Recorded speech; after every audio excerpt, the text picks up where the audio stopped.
But one thing that we did leave behind was all of our memories. So I don't have any childhood pictures.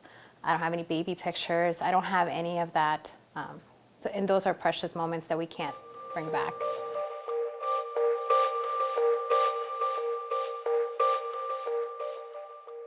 I'm originally from Guatemala. I was born in Guatemala City in 1982. We had a lot of crime due to the civil war that was happening in Guatemala. We came as a family. So when my dad immigrated by himself, he left us behind to see if it was a worthwhile trip to make.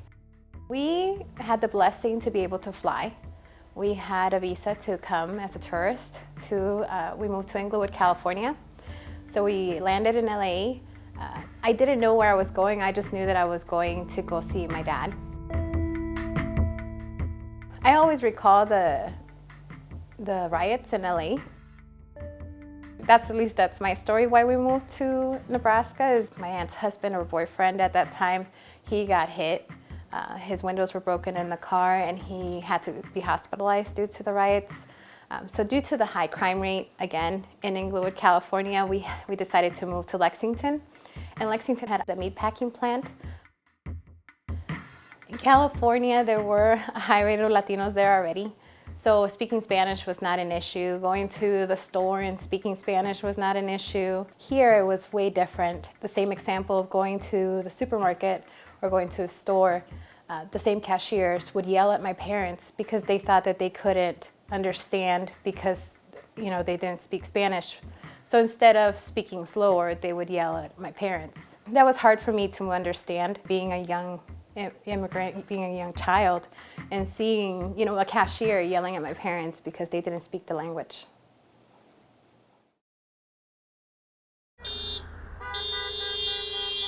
We had a car vigil, simultaneous locations, Grand Island for JBS, Crete for Smithfield Foods, and here in Lexington for Tyson Foods. We're taking a stand on the unsanitary and unsafe work environments.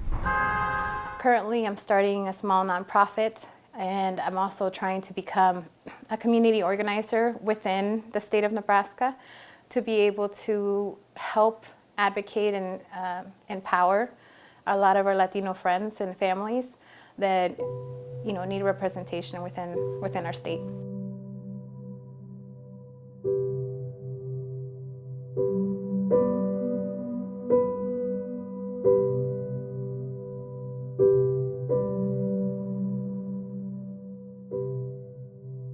Sometimes I think, okay, what would happen to me if I was in Guatemala now? And then I also think, what would happen to me if I was in Inglewood, California now? Those are two big moves that we had in our lifetime.